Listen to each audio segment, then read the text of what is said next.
Right, enough of that stupidity. We'll be doing that again at next Demented Eloquence. But for now, we'll be going back to our Hello Poetry Poets, and starting with the man at the front who now has a bed for the night. Well, hey, thanks very much.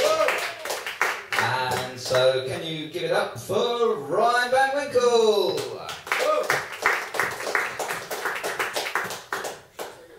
All right.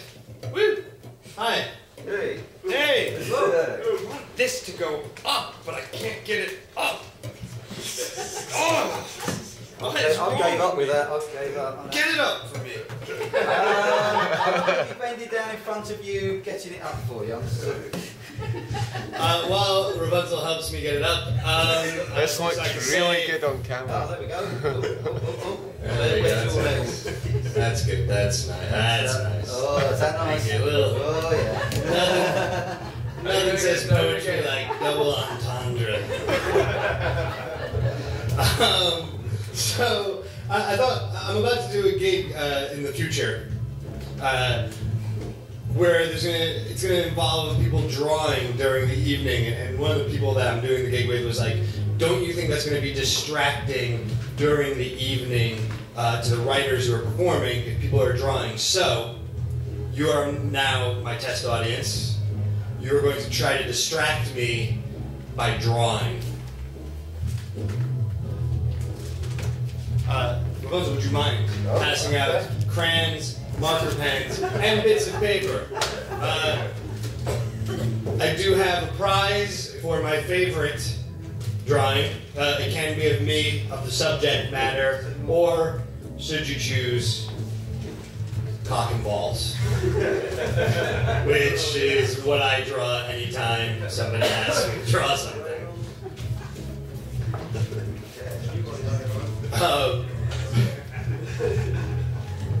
And I'll come around and you can bring them to me afterwards, and then we'll put some of them up on the website. I do have a prize for the winner, but I'm not sure what it is, but it's probably crap.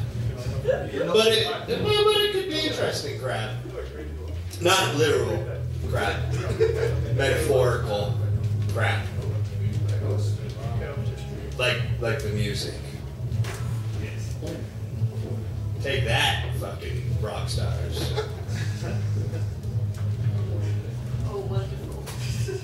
So this poem I'm going to start with, and Rapunzel will hit a bell or throw something at me as soon as it's late. I'm timing you now, mate. Don't forget. This poem is about moving in with your partner. Do some of you live with your partners? Yes. Well, that's surprisingly enthusiastic. Good. But you do live with the lovely Rapunzel, so you're lucky. You can play a little game with yourself, and you could try to guess how this all worked out. The apartment. Oh, I'm just trying to get into the groove here. No. The apartment. Our new walls, empty in the dusk, hang like sheets before first light. There is a driven nail by the stove that could hold a pan if the walls stay sturdy, and the old tenants left a mirror in the bedroom which looks back at staring walls with fine cracks like a museum's basement vase.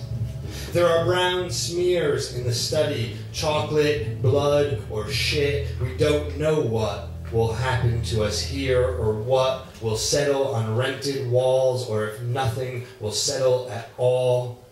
We've just moved, and already we are bitter cranberries in each other's mouths, biting about the photos, the place of the table, lay of the bed.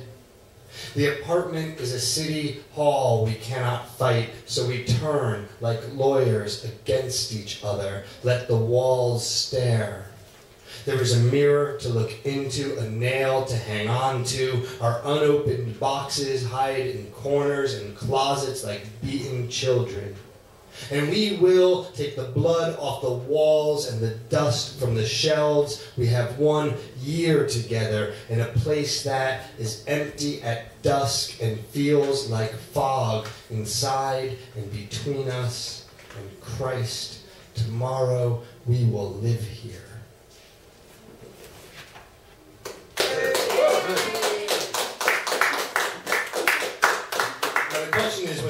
acting for you to be drawing while I'm talking. Yeah, fuck you guys. I'm doing fine. Helps me concentrate when I'm drawing. Yeah, it does it. Good. Yeah, so, yeah, it works. Well, we'll take a little survey afterwards, and I'll feed it back to the people I'm doing this event with. This next poem does use some language. Good. So I'm going to work blue for a bit. If you object to language, this is the time to cover your ears. Rapunzel will let you know when it's time to uncover your ears. And this poem is about, it sounds dirty and vulgar, I think, but I assure you it is deeply sensitive, so please keep that in mind. And it's about,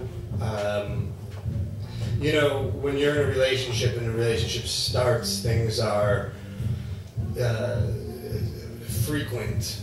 And I think that as the relationship gets a little bit older, things get a little bit more infrequent.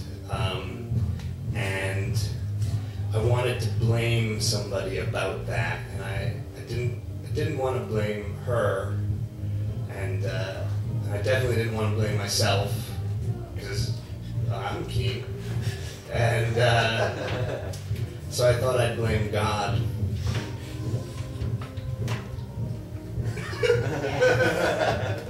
Wow, that band just got really good. This is called Babel, or Babel. Babel, I think. It's my poem, I'll call it what I want. Babel. Our good sex was building a Babel. We were fucking our way up the tower, and God saw us coming. And so there came months we could not fuck. We remembered the tower as it was written, the people God slung all over the earth, speaking incoherent to each other, as we do when you moan the dishes, say I don't listen. And when I say you cut the bread crooked or oversalt the pasta, you hear my words as Greek, and I know our sex was looked at, and the Lord said, look, they are one people, and they have all one language, and this is only the beginning of what they may do. And so, you come to me at night, and some nights I come before you, humble flesh with a different tongue.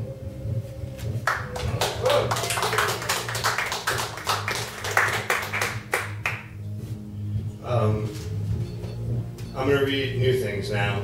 You can tell that I'm reading new things because I'm not holding a book in my hand. Do you guys know who Abraham Lincoln is?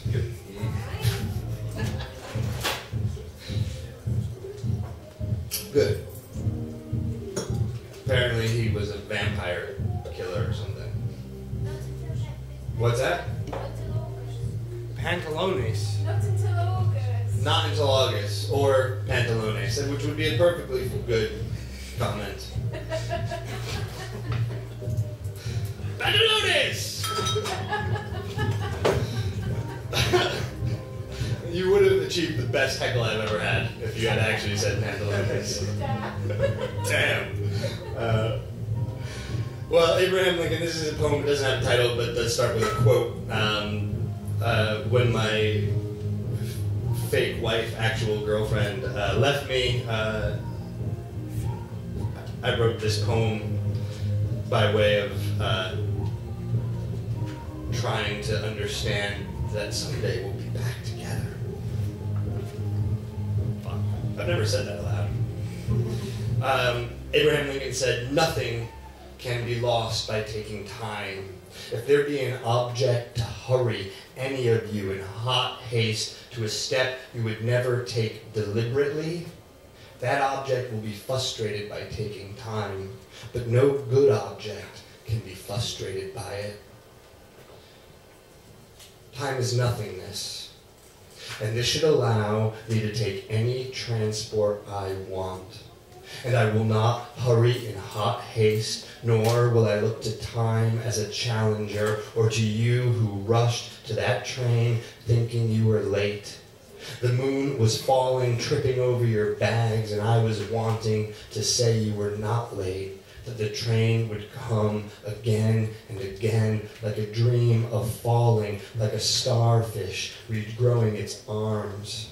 And my arms and time are nothingness, and that should allow you to take them in your own time, deliberately, like boarding a train you know you want, with a solid name and a destination stamped on the front in final letters. The next poem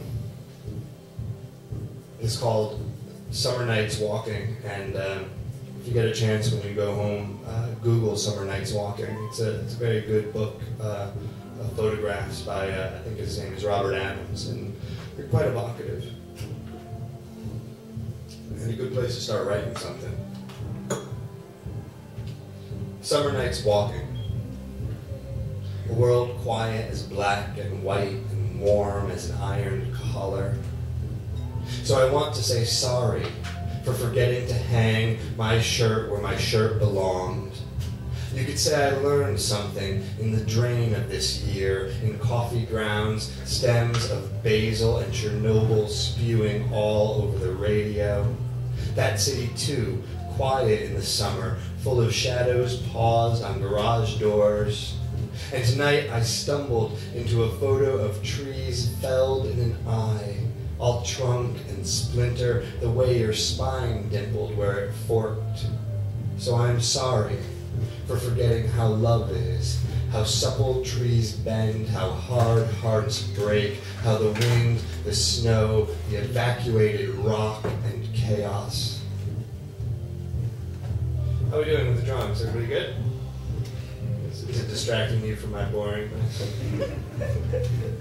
Bandalones! 3.5 minutes. Yeah, good. We'll talk. Can you, how do you wanna? You could just start.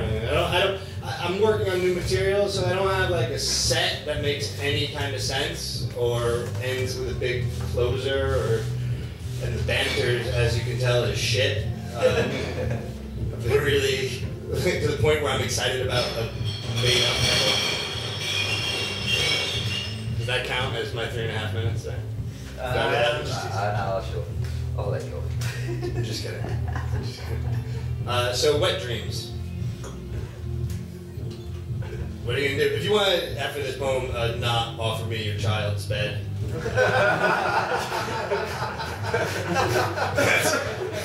That's totally understandable.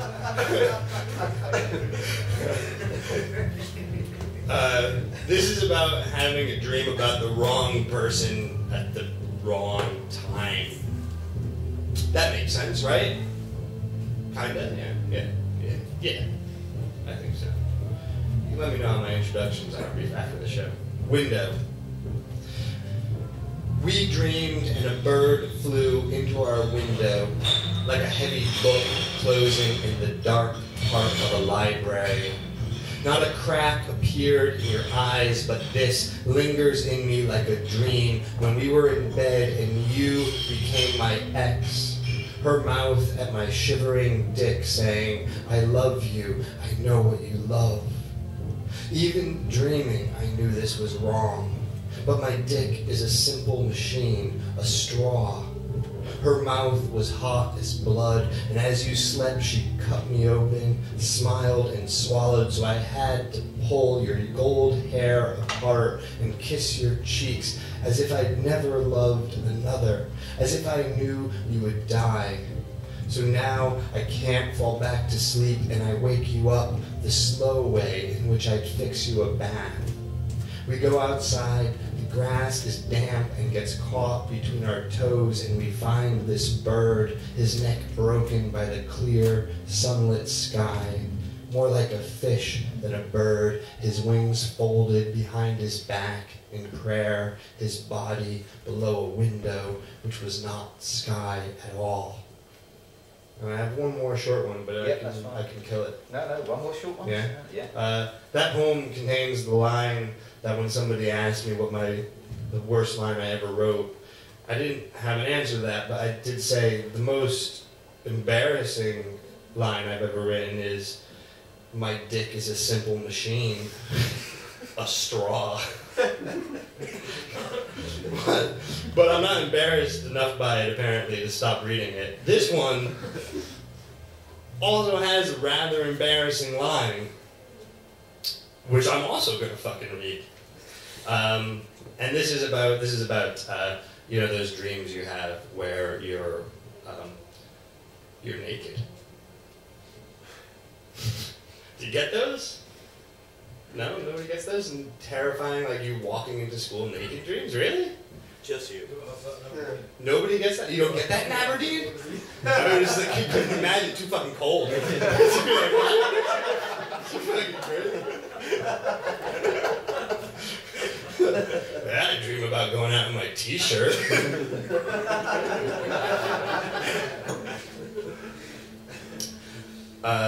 This is called epicene, which is a word that means having the qualities of both sexes. Always covering myself in clothes or cloaks of words which only dogs hear. In truth, I was nude and didn't know which parts to cover, or if I could finally uncover it all. And what a relief to move my hands formally from my breasts, testes, and labia, to show myself for what I am, a worm, or perhaps just a cell which may birth and split from itself. And I wish you could see all my secret hairs revealed like words, or the meanings of words which always seem concrete in dreams, but never when I awake and quickly cover. Thank you. You've been very indulgent, and I'm sorry if I run a little bit over. No, it's fine.